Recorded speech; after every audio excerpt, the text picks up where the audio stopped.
오늘은 누가 정복자인가라는 제목을 가지고 말씀을 나누고자 합니다. 네? 예, 네피림 이야기는 아니고요. 자, 누가 정복자인가? 창세기 11장 1절에서 9절까지 말씀을 다 같이 교독해서 읽고 이야기를 나누도록 하겠습니다. 온 땅의 언어가 하나요, 말이 하나였더라.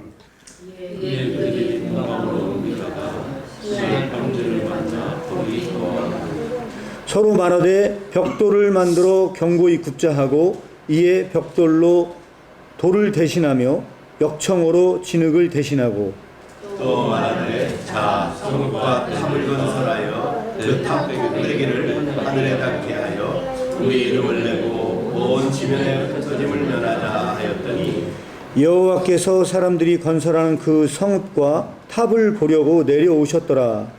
여호와께서 이르시되 이 무리가 한 족속이요 언어도 하나이므로 이같이 시작하였으니 이후로는 그 하고자 하는 일을 막을 수 없으리로다.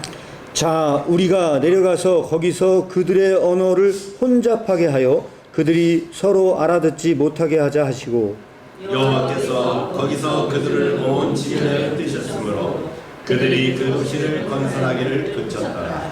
함께 읽겠습니다. 그러므로 그 이름을 바벨이라 하니 이는 여호와께서 거기서 온 땅의 언어를 혼잡하게 하셨습니다.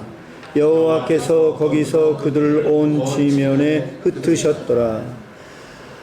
자, 이 본문 말씀을 가지고 누가 정복자인가라는 제목을 가지고 말씀을 나누도록 하겠습니다. 먼저 기도하고 시작하겠습니다. 주님, 오늘 이렇게 누가 정복자인가라는 제목을 가지고 창세기 11장을 나누고자 합니다. 우리가 세상에 살아가면서 믿는 자가 살기가 쉽지 않은 것이 우리의 세상입니다. 그럼에도 불구하고 오늘 말씀을 통해서 우리가 살아가는 그 방식에서 힘을 얻게 하시고 그 가운데서 날마다 말씀 안에서 승리하게 하여 주시옵소서. 예수님의 이름으로 기도합니다. 아멘.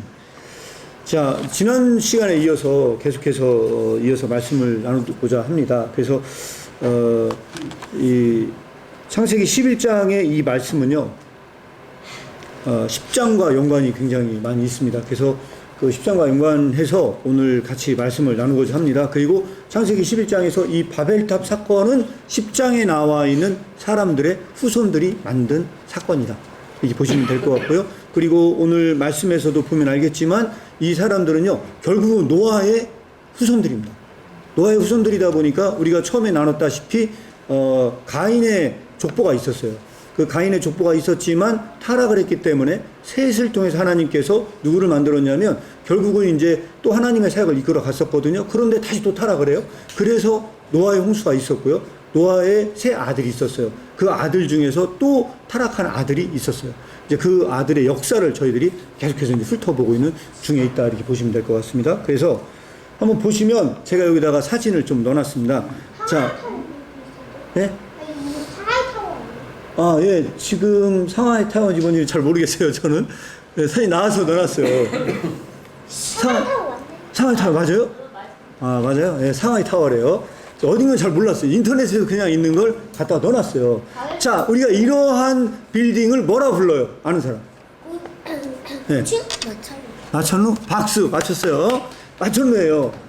고층 빌딩이지만 마천루거든요. 이 마천루를 또 영어로는 뭐라고 부르냐면요, 스카이스크레이프라고도 말하지만 랜드마크 빌딩이라고 얘기를 해요. 왜 랜드마크라고 얘기를 하는 줄 알아요? 맞아요. 부르찰리파도 랜드마크. 네, 세계에서 가장 높아요. 오늘 그것도 살펴볼 예정이에요. 사람들이 왜 이런 높은 빌딩을 짓는 이유가 뭘까요? 예수님 따라. 예, 이거는요, 고대나 지금이나 그 의미가 비슷하다고 저는 생각을 해요. 그래서 제가 오늘 이 사진을 보여드렸어요. 왜냐하면 고대의 의미가 현대에서 저게 사라지는 게 아니고 동일하게 이 의미를 담고 있다. 이제 그게 뭐냐, 우리가 그걸 추정하려고 하는 거고요. 그래서 이 마천루들을 다 살펴봤더니 우리 한결이 말대로 1위가 어디라고요? 부르츠 칼리파래요. 부르츠 칼리파부터 시작해서 1위부터 쭉 있는데 대한민국의 건물은 어디 있어요? 롯데 월드 타워가 5위에 나와 있어요. 자, 5위에 나와 있죠. 그래서 전체 이런 그런 랜드마크 빌딩들을 전 세계에서 짓고 있어요. 근데 이거에 가장 혈안이 되어 있는 나라 중에 하나가 중국이래요. 중국은 막 눈에 보이는 걸 너무 좋아하다 보니까 막 진짜 어떻게든지 그 도시에 이렇게 이름이 나는 건물을 짓려고 한대요. 샤리파는 예. 그 공안까지 보인다던데. 그래서 지금 현대에 오늘날 우리가 성경에서 나와 있는 이 11장의 말씀을 가장 충실하게 이행하려고 하는 나라가 어디냐 만약에 저한테 묻는다면요, 중국 같아요. 중국은 진짜 어떻게 해서든 저 빌딩의 이름을 날리려고 많은 걸 해요. 그래서 여기에 웬만한 게 다 중국 건물이죠. 2위도 상하이 타워죠. 5개인데? 맞아요. 이 중국의 건물들이 왜 그러냐면 중국이요, 여기가 거의 미쳐 있어서 그래요. 진짜 네. 미쳤네. 그렇죠? 자, 보겠습니다. 그런데 우리가 오늘 나누고자 하는 건 바로 이거예요. 네, 이거는 바벨탑을 그림으로 아마 대충 상상해서 그린 것 같아요. 자, 우리가 여기 앉아 계신 분들이 여러분들 바벨탑 사건 하면 왠지 그 동화책 이야기 같죠? 동화책 이야기 같고, 아, 정말로 저 바벨탑이라는 게 과연 있었을까 하는 게 성경을 읽으면서도 의심이 가는 분들이 좀 있을 거예요. 바벨탑 진짜. 그래서 오늘은 그 의심을 좀 해소하고자 좀 여러 가지 좀 제안을 한번 드리려고 해요. 그래서 이 바벨탑 사건을 말씀을 드리려고 여러분들에게 하는데, 그걸 하기 전에 제가 이집트에 2006년에 간 적이 있었어요. 자, 이집트에 가서 저희 신학교 동기들과 이렇게 찍은 사진들이에요. 그래서 넣어놨어요. 넣어놨는데 여러분들이 뒤에 있는 저 벽돌 같잖아요, 느낌이. 이집트 아니야? 이집트죠? 저 이집트 피라미드예요. 예, 이집트 피라밋이거든요. 이 피라밋이 저 돌들이 굉장히 작아 보여요. 저 먼지서 찍으니까. 저게 나오게 하려고 하다 보니까 뒤에서 엄청 뒤에서 찍은 거거든요. 그렇다 보니까 돌이 작아 보이는데 저 돌은 사실 굉장히 큰 돌입니다. 큰 돌이고 실제적으로 이 연대가 언제인지 아시는 분? 연대가 언제일까요? 이 피라밋이 건축된 연대를 혹시 아시는 분 있으세요? 자, 아시는 분이 없는 것 같아요, 이거는. 그래서 보니까 대략 기원전 2550년경이래요. 자, 그럼 이게 얼마나 옛날이냐? 우리가 당군 신화 얘기가 언제예요? 기원전 2333년이면은 당군 신화보다 오래된 이야기예요. 그러면 여러분들에게 제가 이거, 왜냐면 이게 현실적으로 생각을 해보려고 제가 이걸 꺼내들었어요. 왜 그러냐면 기원전 2550년 얼마나 고대 이야기냐, 이걸 제가 말씀드리면요, 제 성경으로, 이 보수적인 성경이거든요. 보수적인 성경은 연대를 더 뒤로 잡는 경우가 있어요. 더 뒤로 잡는다고 했을 때 아브라함이 부르심을 받았을 때가 12장이 나오는데, 이 성경책에 뭐라고 나오냐, BC 1921년경이래요. 자, 그러면 이게 2550년경이면요, 아브라함이 갈대아 우르를 떠나기 전에 600년 전 사건이라는 거예요. 약 한 600년 전이다. 그러면 제가 여러분들에게 이걸 왜 이 말씀을 드렸냐? 그러면 이 피라밋이 건축된 기술은요, 대략 어느 정도 시기의 기술이냐? 라고 한다면요, 바벨탑 사건과 비슷한 시기 같아요. 느낌이. 그러면 혹시 가보신 분들인지 모르겠지만 이집트의 피라밋이 저 연대를 알고 나면요, 아, 저 장난이 아니구나, 저 기술이, 라는 걸 여러분들이 좀 실감하실 거라고 생각이 들어서 이렇게 말씀을 드렸어요. 자, 근데 여기서 중요한 뭐냐, 이 돌의 크기예요. 자, 아까 우리가 뒤에 찍었는데 그 돌의 크기가 이 정도 돌의 크기래요. 자, 그런데 저게 2550년경에 저 돌을, 그러면 저 지역에 가자지구에는 저런 돌이 있을까요, 없을까요? 당연히 없어요. 저거는 화강암에 굉장히 단단한 돌이에요. 누름돌이 아니야. 우리가 보통 가면은요, 그 요르단이나 이런 데 가보면요, 그 돌들이 있어요. 근데 그 돌들은 좀 무른 돌이에요. 이름을 새기면 이름이 새길 정도로 긁어지는 돌이에요. 이 돌은 그런 돌이 아니에요. 이거는 굉장히 단단한 돌, 우리나라에 가장 많은 돌, 화강암 형태의 돌이에요. 저거는 단단해요. 저걸 쪼갤 수 없는 돌이에요. 근데 저걸 쪼개는 것도 쉽진 않지만 저걸 옮기는 것은 더 어려워요. 저거는 이집트 상류, 나일강 상류 지역에 있대요. 거기서 실패해야 돼요. 그래서 그 지역에 가보잖아요. 그러면 여기에 저게 배터의 흔적이래요. 아, 이거 대포선을 안 치세요? 대포 쏴도 안 부서질 거예요. 잘. 엄청 단단해요. 저 돌로 막 쏴가지고요. 그렇고 옆에는 그 지역을 이제 이게 어마어마하게 높아요. 그래서 이제 2006년에 제가 갔었어요, 여기를. 그래서 가서 이걸 보면서 저 배로 이 돌을 실어 날랐대요. 고고학자들의 설명에 의하면 그래요. 근데 경호원? 네? 경호원? 뭐요? 정원이요? 경호원. 경원 같은 건 없어요. 그리고 여기가 얼마나 못 사냐면요, 이 어마어마한 유적지 관리가 너무 허술해요. 그리고 가면 이집트 애들이 와서 돈 달라고, $1 달라고 막 난리예요. 그러니까 너무너무 못 사는데 유적지 관리도 너무너무 안 되는 참 안타까운 현실이 이집트에서 봤었어요. 자, 그런데 여기서 자 중요한 건 어떤 영어로 된 뉴스 기사를 봤어요. 봤더니 여기 이집트 피라밋이 맨 밑에 보면 이집트 피라밋이 나오고요. 이 이집트 피라밋의 높이가 얼마인지 아시는 분? 네? 저기 보니까 몇 메타로 나와요? 약 146m 정도가 피라밋의 높이래요. 146m가. 그런데 그 다음에 146m인데 160m의 건물을 짓는 게 언제냐면 1511년에 졌대요. 그럼 그 사이에 잘 들어요? 그 사이에 가장 높은 빌딩은요 이집트 피라밋인 거예요. 그럼 이집트 피라밋과 1511년 사이에는 얼마의 시간이 걸렸느냐? 거기 연도가 나와요. 약 3,800년 동안. 자, 여기서 오늘 여러분들에게 말씀드리고 싶은 뭐냐면 약 3,800년 동안 전 세계에서 인간이 만든 건축물 중에서 가장 높은 건축물은 피라밋이었던 거예요. 피라미드 아니에요? 그렇죠. 피라미드. 이 피라미드가 3,800년 동안 가장 높은 건축물이었고요. 그 이후에도요, 사실은요, 그 이후에 에펠탑이 1889년인데 300m예요. 그런데 에펠탑을 짓기 전까지는요, 높아봐야 그냥 피라밋 정도 수준이에요. 피라밋 정도 수준. 그러니까 이 피라밋을 건축한 2550년이라고 하는 이 세월은요, 얼마나 긴 세월인지 여러분들이 좀 알고 계셔야 될 것 같아서 이걸 설명을 드렸어요. 자, 그런데, 자, 이렇게 됐죠. 그래서 오늘 다시 한번 오늘 본문으로 돌아가요. 이런 생각을 가지고 오늘 본문으로 돌아가잖아요. 그러면 여기에 본문에 이 사람들이 이때 그들이 동방으로 옮기다가 신할 평지를 만나서 거기에다가 건물을 졌대요. 그런데 이 시기는 대략적으로 추정할 때 피라밋이 건축된 시기와 비슷한 시기 같은 느낌이 들어요. 추정하자면 그래요. 그러면 이게 우리가 얘기하는 그런 동화 같은 이야기냐?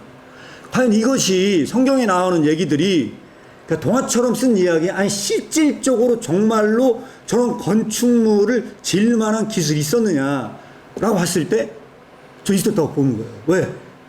피라밋이 그 시기. 그래서 요즘 왜 피라밋이 불가사의냐? 이게 도저히 현대 과학으로 저거를 측량하고 땅을 건축할 수 있는 그 기술 자체가 과연 가능하냐 하는 부분이 너무 미스테리한 부분이 많기 때문에 그런 부분들이 있었다. 자, 그러면 우리가 보통 고고학을 연구하는 사람들 중에서 이집트 문명을 뭐라고 말을 하느냐라고 얘기를 하잖아요. 그러면 노예 문명이라는 거예요.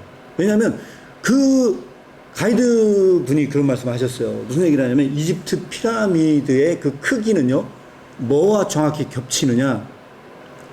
그 왕의 재위 기간과 같대요. 왕의 재위 기간. 왜 그러냐면 왕이 되자마자 그 순간부터 피라미드를 지기 시작을 한대요. 그 순간부터. 그래서 왕이 죽을 때까지. 그래서 왕이 재위 기간이 짧으면 피라미드 크기가 작을 것이고. 근데 그렇게 생각한다 하더라도 저게, 말이 안 된다 싶은 부분들이 있고요. 또 두 번째는 뭐냐면 그렇게 하기 위해서는 얼마나 많은 노동자들이 거기에 투입이 됐겠냐는 거예요. 그럼 아직도 피라미드 짓고 있나요?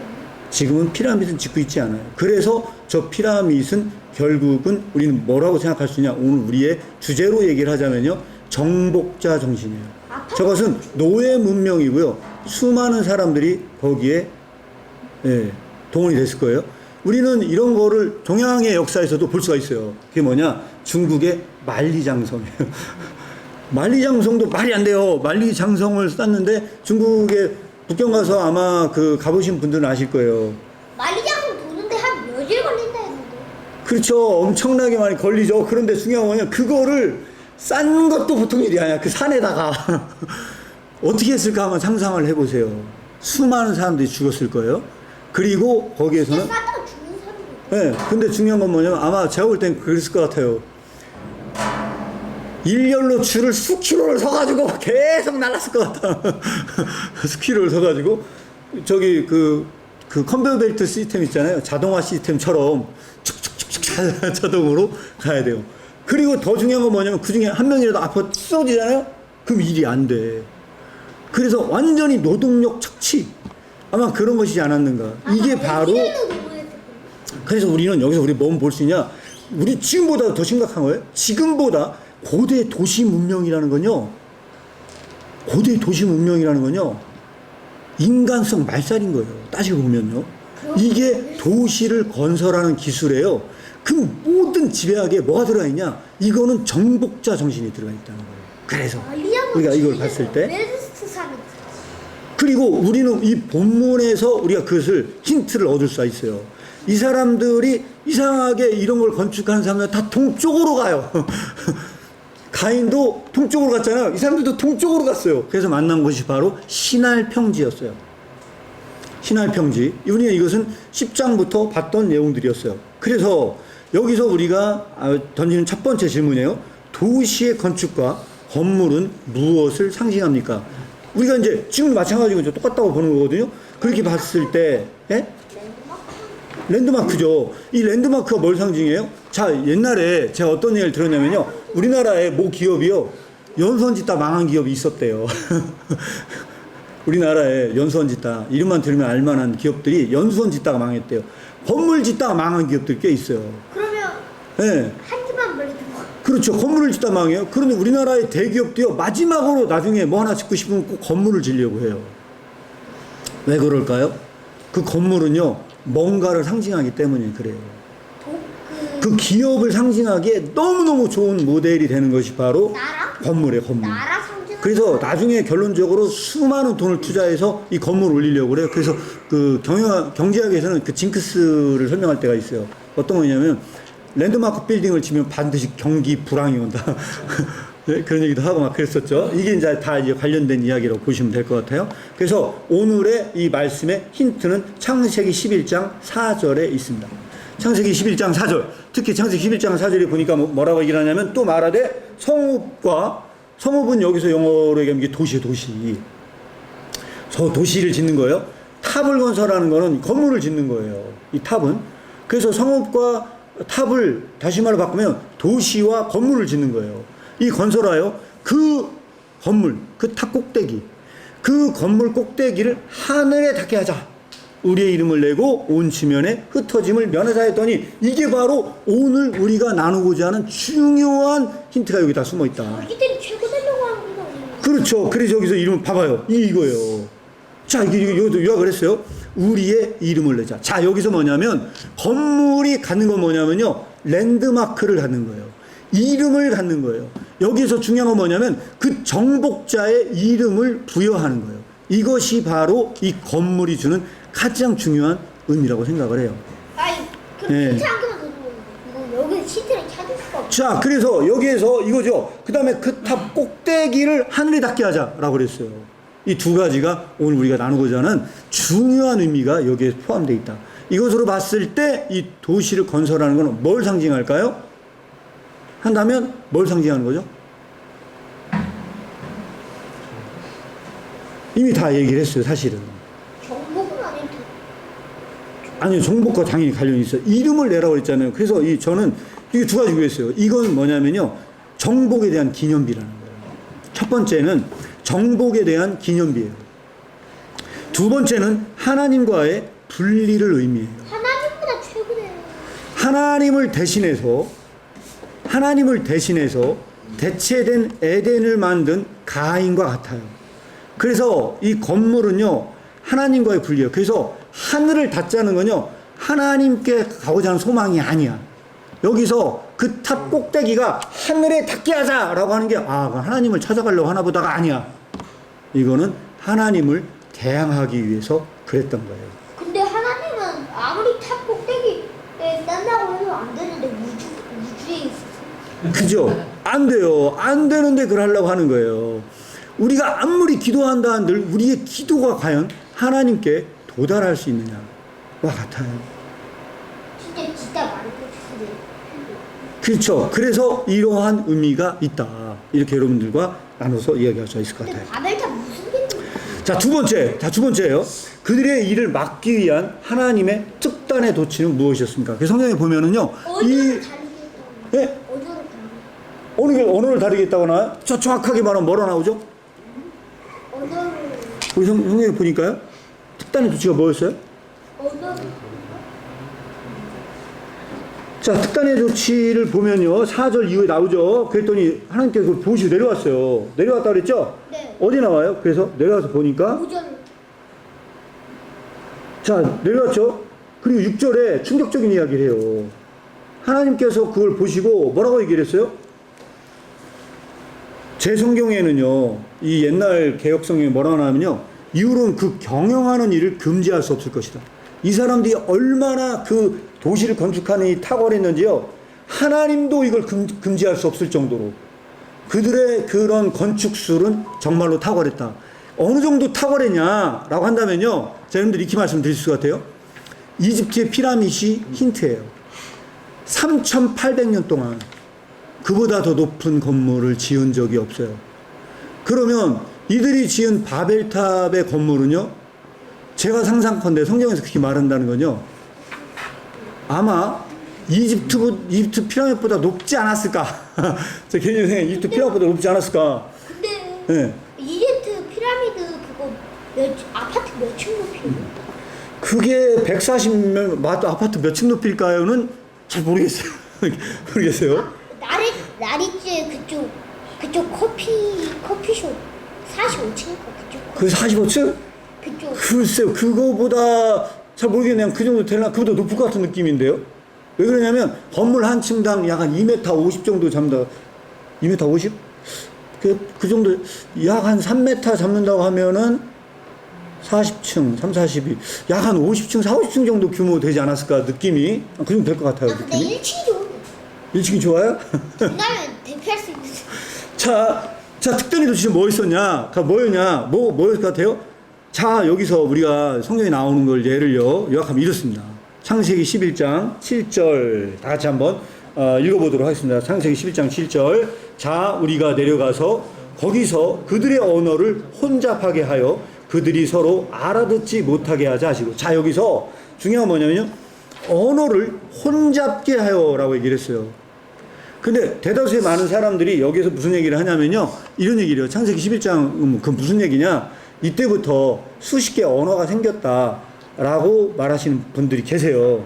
근데 저는 조금 달리 해석을 합니다, 이 부분에 대해서. 그래서 언어를 혼잡게 한다는 것이 뭘 의미하는 거냐, 우리가 이것을 살펴볼 필요가 있어요.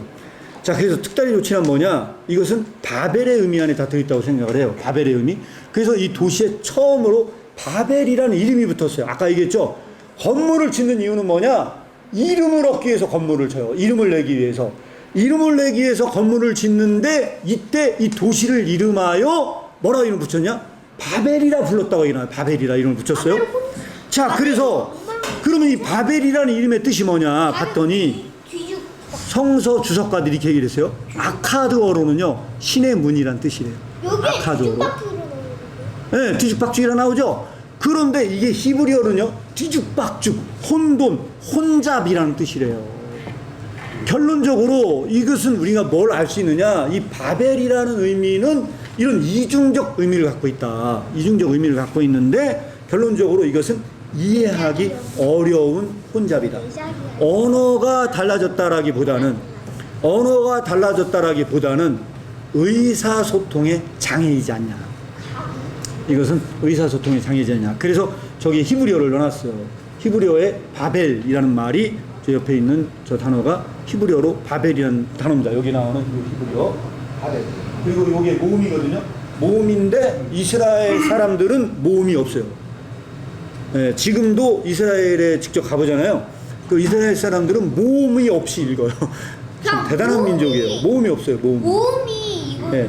이거 그냥- 시오데다가 이거 시오데다가 이거 네, 아야오요요요 우이, 이게 우리나라의 모음이에요. 그런데 이스라엘 백성들이 쓰고 있는 지금의 히브리어도 그 밑에 모음이 빠졌어요. 모음이 빠졌어요. 제가 2002년 진짜 모음이 빠르대.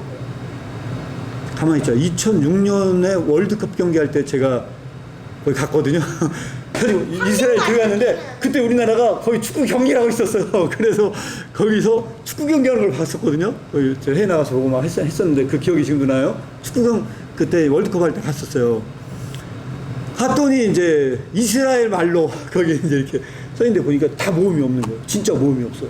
우리나라 모음 없이 글 읽으려면 쉽지 않잖아요. 근데 어렸을 때 그 언어를 배울 때만 모음이 저기 들어가요. 있잖아요. 저 모음이 싹 빠져, 진짜로. 초성은 있잖아요. 초성. 네, 초성만 넣고 읽는 거예요. 우리나라 말로 얘기하면 초성만 있어요. 자, 이렇게 여러분들이 바벨의 의미를 본다고 한다면 이거는 언어의 혼잡이다. 그래서 여기서 이거는 뭐냐면 커뮤니케이션의 문제지 않냐. 저는 개인적으로 그렇게 생각을 해요. 그래서 우리나라의 대다수의 모든 문제는 뭐에서 발생하느냐? 조직도 소통의 문제로 갈등을 겪고 있고요. 가정도 소통의 문제로 갈등을 겪고 있어요. 저 그림 보세요. 네. 이거는 다 소통의 문제가 있어요. 그래서 우리가 갈등을 하는 저 거예요. 그림 이거는 그래서 저는 얘기하면 뭐냐, 창세기 11장의 이 문제는요, 그날에 끝난 게 아니고 저는요 오늘날도 지속되고 있는 문제라고 생각을 하는 거예요. 그래서 여러분들에게 말씀드린 이유는 이 문제는 오늘날도 지속되고 있고 지금 우리의 이 현실 속에도 여전히 남아있는 이 문제는 창세기 11장의 문제다. 모든 사람이 이름을 남기려고 해요. 그래서 동양에 속담이 있어요. 어떤 속담인지 아는 사람? 그거는 별들날 아니요, 그거 아니에요. 오늘 이거와 관련된 것은 속담은 뭐가 있죠? 호랑이는 가죽을 남기고, 사람이 이름을 남긴다. 맞아요. 그 사람들이요 다 이름을 남기려고 저 그 그래요. 속담 알아요. 그 속담 알아요? 다 그 이름을 남기려고 사람들이 그 이름을 남기려고 하는데 여기서 중요한 게 뭐냐면 이건 기독교적인가요? 기독교적인 게 아닐까요? 딱 보니까 다 이름을 남기려고 그래요. 그래서 이름을 남기려고 노력을 해요. 그러나 성서적으로 보면요, 그것은 믿는 자가 따라가야 할 삶은 아닌 것 같아요. 좀 이상해요. 그래서 오늘은 말하려고 하는 게 이런 데 있기 때문에 여러분들이 잘 보실 필요가 있다. 보시면 될 것 같아요. 자, 그래서 여기서 오늘 중요한 주제로 넘어왔어요. 오늘의 설교의 주제로 넘어왔어요. 여기까지 우리가 본문 말씀을 살펴봤을 때, 오늘 본문 말씀을 살펴봤을 때, 오늘 우리가 여기 살펴보려고 하는 건 뭐냐면, 이 바벨의 진짜 의미가 뭐냐. 여기에 하려고 해요. 아까 그 사전적 의미가 아니고 성서에 쓰인 이 바벨의 의미가 뭐냐. 우린 여기에서 정복자 정신이, 진짜 정복자는 누구인가를 생각해 볼 필요가 있어서 여기다 넣어놨습니다. 자, 그러면 이 질문에 대해서 지금 대답하기가 어려울 것으로 보여요. 이건 질문만 던지고 넘어가요. 그럼 진짜 질문 여기 나와요. 자, 퀴즈입니다. 이 퀴즈에 알아맞힌 사람에게는 문화상품권을 줄 수도 있어요. 자, 이 퀴즈를 알아맞힌 사람에게는 문화상품권을 줄 수도 있어요. 그 문화상품권으로 나 양궁 사야지. 자, 여기 있습니다. 여기 있어요. 자, 있는데, 자, 중요한 뭐냐? 자, 그럼 오늘 중요한 퀴즈 넘어갑니다. 이 퀴즈는 성경 속 인물 중에 바벨이 포로가 된 대표적인 사람은 누구일까요? 아는 사람? 네. 성경의 인물 중에, 네? 노아? 아, 노아 아니에요. 성경의 인물 중에요, 바벨론으로 잡혀가서 거기에서 포로 생활을 했던 사람이 있었어요. 니브로? 아닙니다. 성경의 인물 중에 초성. 세자예요. 세자. 초성만 얘기하면 아니야. 디귿, 성경에 니은, 나와요? 이응이에요. 성경에 나온 디귿, 니은, 이응이에요.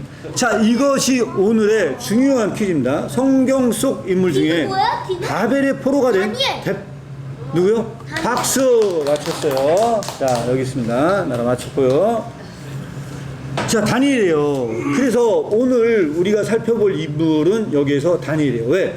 다니엘은요, 실제로, 자, 믿는 자는 지난 시간부터 얘기했어요. 믿는 자는 성서 속에서 보면요, 그 도시에 포로된 자였어요.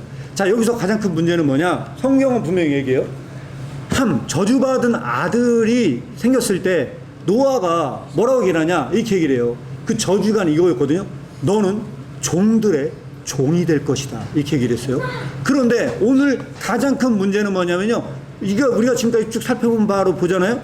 종이 되기는커녕 그들은요, 정복자였어요.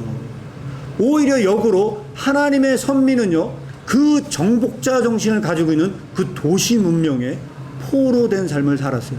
그리고 오늘 그 성경의 대표적인 예, 이 바벨론에 잡혀가서 대표적인 포로 생활을 한 사람을 뽑으라면 바로 다니엘이거든요. 그래서 우리는 여기에서 어떤 이상한 결론이 돌아올 수밖에 없냐? 아니 그 사람들은 노예된다고 성경에서 저주를 받았는데 어떻게 그들은 정복자로 남고 어떻게 그곳에 진짜로 노예를 사는 사람은 누구였다? 믿는 자들이 오히려 노예 생활을 살더라는 거예요. 그래서 오늘 성경에서 이와 같은 난센스, 말도 안 되는 모순을 우리는 어떻게 풀 것이냐, 이것이 바로 오늘의 우리가 해결해야 될 과제로 보입니다. 그래서 이거를 보다 보면요, 다니엘은 중요한 게 하나 있어요. 여기에 다니엘이 있는데 이 다니엘은요 바벨론의 포로였어요. 그리고 성경에는 뭐라고 나오냐, 느부갓네살 왕, 벨사살 왕이 있을 때 바로 이 바벨로니아의 포로였어요. 자, 그런데 느부갓네살과 벨사살 왕이 여기는 다니엘서 3장, 4장, 5장에 걸쳐서 나와요. 5장에 걸쳐서 나와요. 그리고 그는 그래서 이방 민족의 노예로 사는 거예요, 사실은. 그런데 과연 정말 정복자가 누구냐? 자, 여러분들은 누가 진짜 정복자라고 생각하십니까? 이방 민족의 느부갓네살이나 벨사살 왕이 과연 정복자냐? 여기서 노예 생활하고 있는 다니엘이 진짜 정복자냐? 우린 이 부분에 대해서 저는 질문을 던질 수밖에 없고, 그래서 여러분들에게 말씀을 드리는 겁니다. 네. 자, 그러면 보겠습니다. 바벨은 하나의 도시를 의미할까요? 자, 여기까지 우리가 나눴을 때 바벨은 그냥 옛날에 있었던 고대의 도시 문명을 말하는 것일까? 어떻습니까? 성경에서 말하는 이 바벨은요, 그냥 아카도로 그냥 신의 문, 뭐 혼잡이라는 뜻을 과연 갖는 것이냐? 아니면 이것은 그런 하나의 도시가 아니고 더 본질적인 것을 얘기하는 것이냐라고 봤을 때 성경은 이 바벨이란 말이 나올 때는요, 우리가 유심히 봐야 될 이유가 뭐냐면요, 바벨은 더 본질적인 걸 말하고 있기 때문에, 그래서 저는 말씀을 드립니다. 그래서 이거를 한마디로 말씀을 드리면요, 도시 자체를 의미합니다. 도시 자체를 의미해요. 바벨이라는 말은 성경 속에서 바벨은 고대 도시를 의미하지 않습니다. 고대 도시를 의미하지 않고 도시 자체를 의미하고요, 하나님을 떠난 인간 공동체를 의미할 때 바벨이라는 말이 등장을 합니다. 자, 그래서 잘 들어요. 여기서 이 바벨이라는 말이 등장을 하는데, 그러면 자, 이걸 어디서 살펴볼 수 있냐? 우린 이거를요, 계시록을 보면 알아요. 계시록 16장 19절에서 20절 말씀을 보니까 이렇게 나와 있어요. 큰 성이 새 갈래로 갈라지고 만국의 성들도 무너지니 큰 성 바벨론이, 여기 바벨론이 많이 나오죠. 큰 성 바벨론이 하나님 앞에 기억하신 바 되어 그의 맹렬한 진노의 포도주 잔을 받으며, 이렇게 나와 있어요. 그러면 여기 계시록이 나오는 얘기가 과연 정말로 고대의 바벨론을 말하는 것일까요? 성서를 주석하시는 분들은 그렇게 말하지 않습니다. 자, 여기서 큰 성 바벨론이었어요. 그레이트 시티. 영어로는 저 그레이트 시티거든요. 자, 요즘에 미국이나 어디나요, 다 메갈로폴리스, 어마어마한 대도시를 건설하고 있어요. 그런데 그 큰 성들이 무너질 거라는 거예요. 큰 성들이 세 갈래로 갈라지고 만국의 성들도 다 무너진다는 거예요. 그렇게 해서 하나님 앞에서 기억하신 바 될 것이다.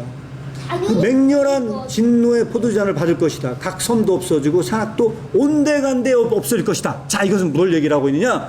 여기서 얘기하는 거냐면요, 이 바벨이 무너질 것이라는 거예요. 자, 여기서 아까 얘기했다시피 제가 그런 얘기했어요. 창세기 11장에 나와 있는 이 바벨탑은 그 시대로 끝난 게 아니야. 이거는요, 이 바벨은요, 지금도 이 바벨은 사건은 지금도 전개되고 있는 것이고요. 그리고 성서는 분명히 계시록에 가서 이야기를 해요. 이 바벨 시티, 이 바벨의 문명은 분명히 무너질 것이다. 이 바벨의 문명은 무너질 것이다. 이것이 바로 계시록이 말하는 예언이에요. 계시록 16장 19절 20절, 이 16장 하반부부터 시작해서요, 17장 18절이 전부 다 바벨과 관련된 이야기를 하고 있어요. 이 음료 바벨이라고 언급된 것은 17장에 나오고요, 18장 역시 이 바벨이 무너질 거를 예언하고 있습니다. 그래서 다시 계시록 17장 7절에 보니까 그의 이마에 이름이 기록되었어요. 이마에 이름이 기록되었어요. 그 이름이 뭐냐? 그 이름이 비밀인데 큰 바벨론이에요. 이 바벨론이고 땅의 음료들과 가증한 것들의 어미라 하였어요. 이 가증한 것들, 모든 가증한 것들을 다 상징하는 게 뭐예요? 그게 바벨이에요. 이 바벨이요. 그래서 이 중요한 건 뭐냐면 이 바벨은 고대 사건이 아니다. 이거는 성서에 지속적으로 등장하는 이름이고 이것은 상징적으로 등장하는 이름이다. 이 보시면 될 것 같고요. 그래서 계시록 18장 2절도 보니까 힘찬 음성으로 외쳐 이르되 무너졌도다. 무너졌도다. 큰 성 바벨론이여 귀신의 처소와 각종 더러운 영이 모이는 곳과 각종 더럽고 가증한 새들이 모이는 곳이 되었다. 자, 여기서 우리는 그 혼잡의 의미가 더 명확해지지 않습니까? 그 바벨이라는 이름, 그 바벨이라는 그 이름의 그 혼잡성, 이것은 그냥 단순하게, 아까 제가 그래서 그 말씀 드렸어요. 이것은 단순하게 언어의 혼잡이 아니다. 이거는 일종의 소통의 혼잡이고 수많은 우상의 혼잡이고 수많은 더러운 것들이 함께하고 있는 혼잡이다. 그래서 여기서 바벨탑 사건에서 말하고 있는 이 혼잡성은요, 다르게 해석돼야 됩니다. 전 개인적으로 그렇게 생각을 하고 있습니다. 그래서 이것을 보여준 것이 바로 뭐냐면 계시록에서 나타나는 이 바벨의 사건입니다. 그런데 하나님께서는 이야기하세요. 이 바벨은 무너질 것이다. 이 바벨은 절대로 성공할 수 없을 것이다. 왜 성공할 수 없느냐? 라고 말한다면요, 하나님께서 개입하세요. 이 개입을 할 때 뭐가 무너지냐? 그들의 커뮤니케이션이 무너져요. 그래서 그들은 망하게 될 거예요. 이것이 바로 아마 바벨탑 사건인 11장에서의 힌트가 아니에요. 전 개인적으로 그렇게 보고 있습니다. 그래서 이거를 제가 간단하게 요약하면 바벨론은요, 역사상의 바벨론 제국이 멸망하듯 하나님을 거역하는 우상도 전부 다 멸망할 것이다. 그런 모든 것, 하나님을 망각하고 있는 사람들의 삶도 전부 다 멸망할 것이다. 그래서 오늘날 이 바벨의 의미는 다르게 해석돼야 된다. 저는 이렇게 생각을 합니다. 자, 중요한 결론에 도달하겠습니다. 중요한 질문. 자, 질문을 드립니다. 자, 문화상품권 퀴즈입니다. 문화상품권 퀴즈. 누나들이 지금 오지 않았어요? 만 원이에요? 자, 예, 똑같아요. 자, 문화상품권 퀴즈예요. 자, 중요한 거예요. 도시의 포로인 믿는 자는 세상을 어떻게 이길 수 있습니까? 자, 오늘 이것이 힌트예요. 자, 힌트. 자, 예, 힌트 들어갈까요? 힌트. 자, 도시의 포로인 믿는 자는 그럼 이 세상 속에서 어떻게 이 세상을 이길 수 있냐는 거예요. 초성이요? 초성이 아니고 우리는 힌트를 다니엘에게서 힌트를 가져오려고 합니다. 자, 다니엘에서 힌트를 가져오려고 해요. 자, 어떻게 이길 수 있냐? 다니엘이 힌트입니다. 자, 그러면 다니엘에서 준 힌트. 자, 이게 힌트예요. 다니엘서 3장 17절과 18절 말씀이 오늘 이야기의 힌트입니다. 힌트. 다니엘서. 자, 이 다니엘이 어디로 잡혀갔다고요? 바벨론으로 잡혀간 다니엘이 우리에게 주는 힌트가 있다. 그 도시 문명에서 다니엘은 어떻게 생존할 수 있었느냐라고 하면서 우리가 다니엘을 벤치마킹 하는 거예요. 다니엘이 어떻게 살았나? 우리 다니엘을 모범으로 삼는다면 우리는 여기에서 승리를 끌어낼 수 있을 것이다. 그래서 17절, 18절 한번 보겠습니다. 자, 읽어드릴게요. 왕이여, 우리가 섬기는 하나님이 계시다면 우리를 맹렬히 타는 풀무불 가운데서 능히 건져내시겠고 왕의 손에서도 건져내시리이다. 그랬어요. 18절, 그렇게 하지 아니하실지라도 왕이여, 우리가 왕의 신들을 섬기지 아니하고 왕이 세우신 금신상에게 절하지도 아니할 줄 아옵소서. 이게 힌트예요. 어떻게 우리는 도시 문명 가운데서 승리할 수 있을까요? 그래서 오늘 여러분들에게 제가 찬양을 넣어드렸어요. 그리 아니하실지라도 감사해요. 그게 넣어놨어요. 근데 넣어놓은 이유가 그게 힌트예요. 자, 어떻게 하면 우리는 이 도시 문명에서 우리가 승리할 수 있을까요? 아니. 자, 힌트 하나 더 드릴게요. 답변하기가 힘들어서 힌트 하나 더 드릴게요. 지난번에 왔다 가셨던 목사님이 계셨어요. 그 목사님이 이 킬케고르 텍스트를 읽고 너무너무 그 충격을 받은 부분이 있어 저를 만나러 여기까지 왔어요. 미국에서. 감동하고. 근데 그 목사님이 공부를 얼마나 많이 하신 분이냐면 공부를 하다가 결국은 해마 손상이 와서 기억력 상실을 점점 더 기억력을 상실하고 있어서 기억을 잘 못한대요. 그래서 옛날에 봤던 건 몇 번을 봐야 기억을 할 정도로 힘들대요. 이제 그렇게 하면서 왔어요. 근데 그분이 뭐 전문가이냐?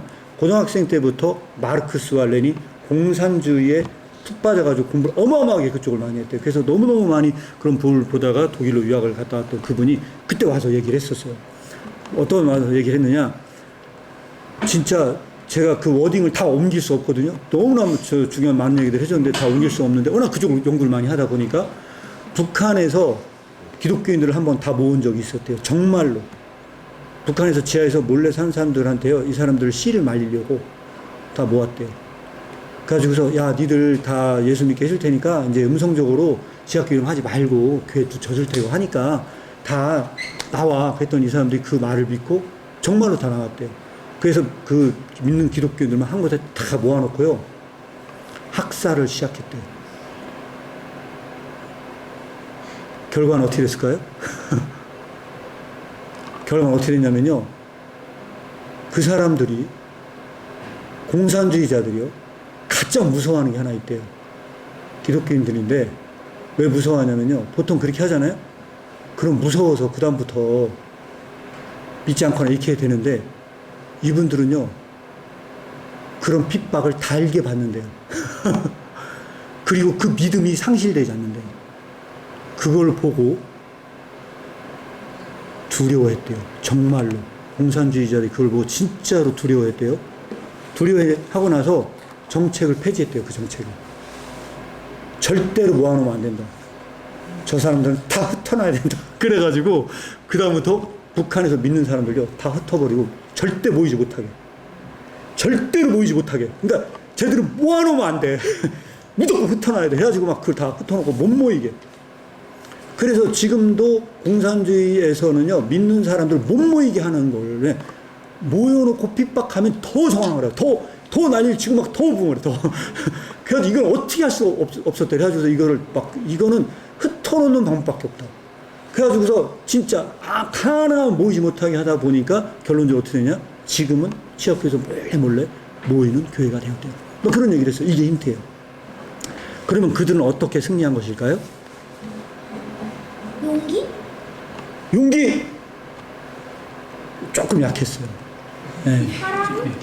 사랑이요? 네, 사랑도 틀리만 하지만 조금 약했어요. 오늘 한 얘기는 중요한 게 하나가 있어요. 정복? 정복이요? 정복?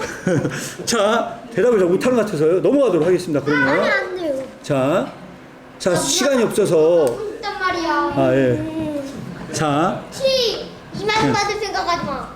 자, 그러면 여기서 넘어가도록 하겠어요. 자, 힌트. 진짜 맞아. 결정적 힌트예요. 그럼 결정적 힌트. 그렇다면 다니엘은 역경에서 구해달라고 과연 기도했을까요? 참았어. 아까 그거 봤잖아요. 하나님께서 이 풀무불에서 건져줄 것이다.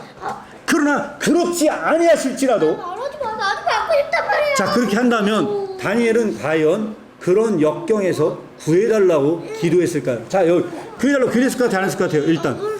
자, 예? 안 그랬을 것 자, 구해달라고 기도했을까요? 안 했을까요? 예수님도 그렇게 참았는데. 그렇죠. 그러면 구해달라고 기도하지 않았을 거다라고 한다면요. 그것은 무엇을 의미하는 것일까요? 참을성? 믿음. 자, 믿음요? 자, 일단 한결이가 적극적으로 지금까지 참여를 했어요. 그래서 맞춘 건 아니지만 적극적으로 참여했기 때문에 선물을 드리도록 하겠습니다. 자, 박수! 그럼 믿음 있는 거에 틀린 거예요? 자, 여기서 그거보다 더 추상적인 설명 같아 더 구체적으로 설명을 드릴게요. 이건 뭘 의미하는 것이냐? 제가 아마 다니엘 같으면 이런 기도를 했을 수도 있을 것 같아요. 제가 이것을 무조건 원하는 것이 아닙니다. 제가 풀무불에서 풀려나는 것을 무조건 원하는 것은 아닙니다. 다니엘이 왜냐하면 핍박이 제게 유익인지 아닌지 명확히 알지 못하기 때문입니다. 라고 기도를 한다면 이것은 모든 승리 중에 최고의 아름다운 승리라고 생각해요.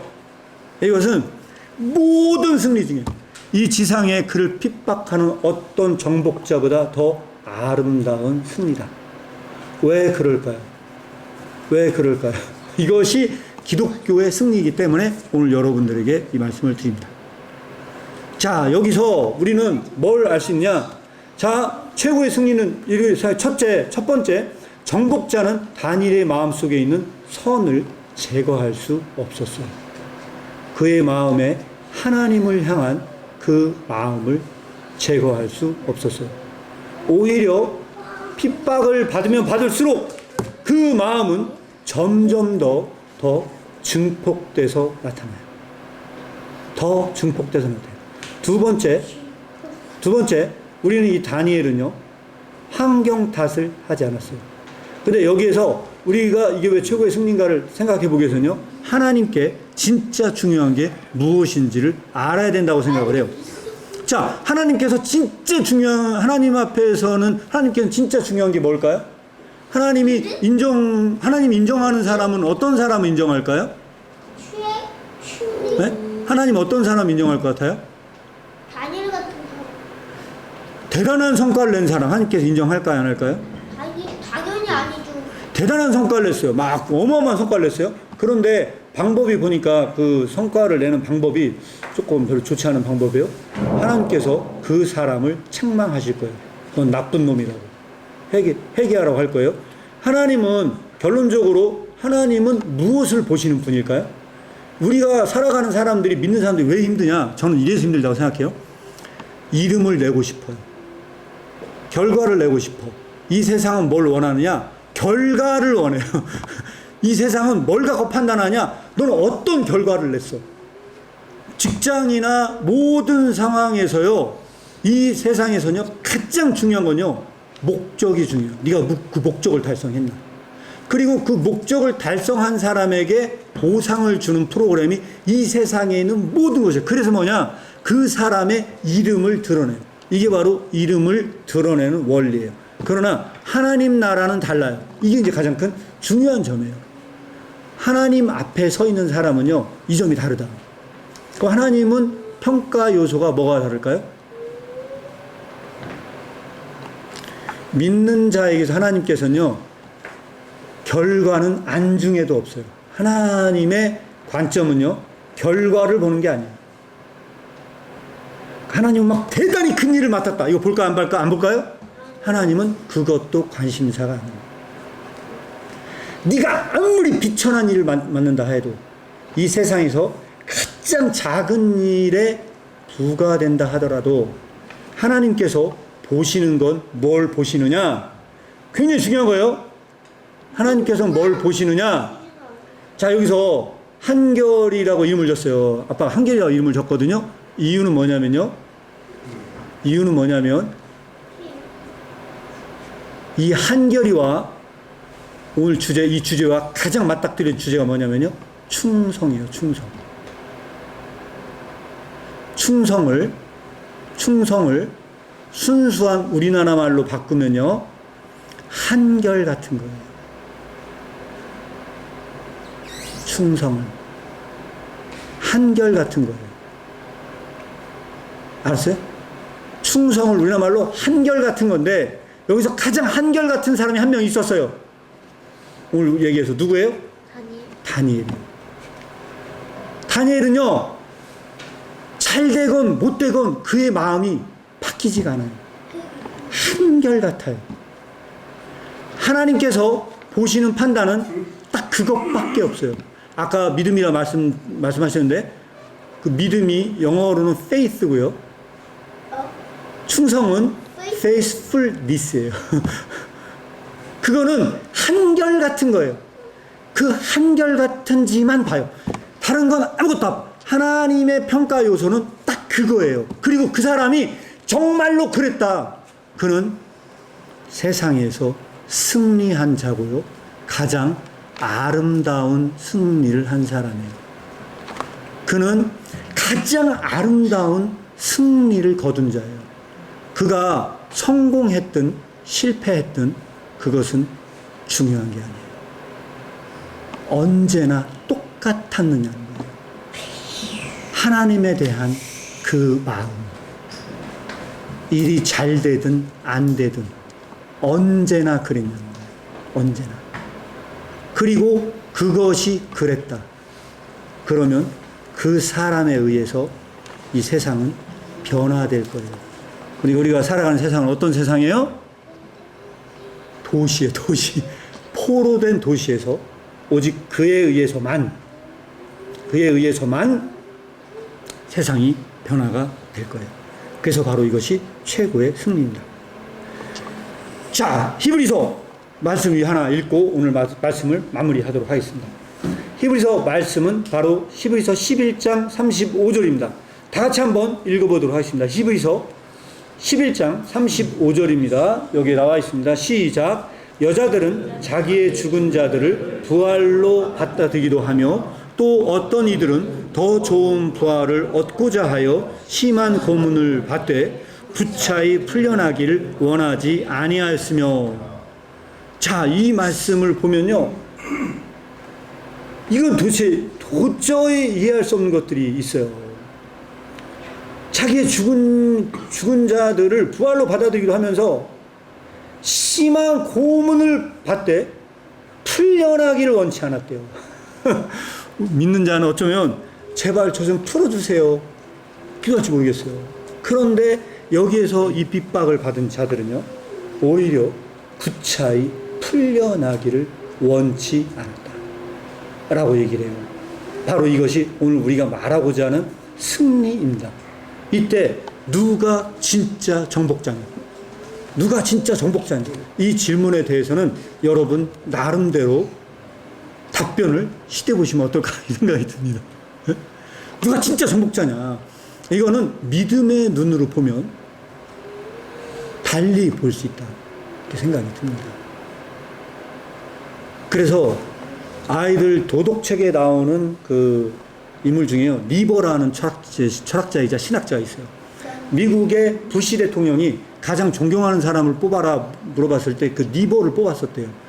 그 두 명의 형제가 있어요. 리차드 리버와 라이놀드 리버가 있거든요. 그런데 도덕책에도 나와요. 그런데 그 사람이 무슨 얘기를 했냐면 비도덕적 사회와 도덕적 개인이라는 책을 썼었어요. 비도덕적 사회. 사회는요, 항상 이기적으로 움직인다는 거예요. 항상 이기적으로 움직인다는 거예요. 그런데 개인은 양심적으로 살아. 문제는 뭡니까? 그래서 사회에 님비 현상도 발생하고 수많은 막 그런 우리 그 마을에는 장례식장 들어서면 안 됩니다. 막 이런 게, 이게 뭐냐면 사회 전체는 너무 이기적이라는 거예요. 근데 한 개인은요, 도덕적이에요. 근데 도덕적 개인이 전체 사회를 이기기 위해서는요, 힘이 너무 약해. 이거를 다른 말로 얘기하잖아요. 그 큰 거대한 도시의 악과 싸우고자 하는 한 크리스천은요, 너무 약하다는 거예요. 그래서 이것을 부시 대통령은 이 리버의 사상을 받아들여가지고요, 정당 전쟁을 일으켰대요. 왜 정당 전쟁을 일으켰냐? 쿠웨이트 같은 나라에 그 사회에 악이 있어요. 근데 거기에도 선량한 시민이 있어요, 없어요? 있어요. 근데 그 선량한 시민들이 그 거대 악을 싸워서 이길 수 있다, 없다? 없다고 생각을 했다는 거예요. 그때 미국과 같은 큰 나라들이 나서서 한 방에 때려 부실 때만 그 거대 악을 때려 부실 수 있기 때문에 정당 전쟁이 가능했다는 거예요. 그래서 미국이 그런 전쟁을 가능하게 만든 사회적인 사상을 제공한 사람이 누구냐라고 하면요, 신학자였어요. 리버였어요, 리버. 리버라는 인물이 그걸 했는데, 여러분들이 오늘 이 얘기를 들었을 때 그 사상은 맞는 것 같아요? 틀린 것 같아요? 전 개인적으로 틀렸다고 생각을 해요. 왜? 믿는 자의 싸움은 그런 거대 악과 거대 조직을 위한 그런 그룹의 싸움이 아니다. 믿는 자의 싸움은, 저는 여기에서 결론을 짚고 넘어가는 이겁니다. 달걀로 바위치기다. 달걀로 바위가 깨질 것 같으냐? 못 깨져요. 그럼에도 불구하고 크리스천의 삶은 그와 비슷하다고 생각을 해요. 오직 그것만이 다니엘이 살았던 삶을 본받는 것이라고 생각을 합니다. 여러분들의 삶은 어떠신지요? 이 사회 속에서 믿는 자의 삶이 아무리 힘들다 할지라도 다니엘과 같은 삶을 살아냄으로써 하나님께서 함께하는 그 성령의 역사를 날마다 체험하는 복된 성도님들이 되기를 축복합니다. 예, 말씀은 여기까지 마치도록 하겠습니다.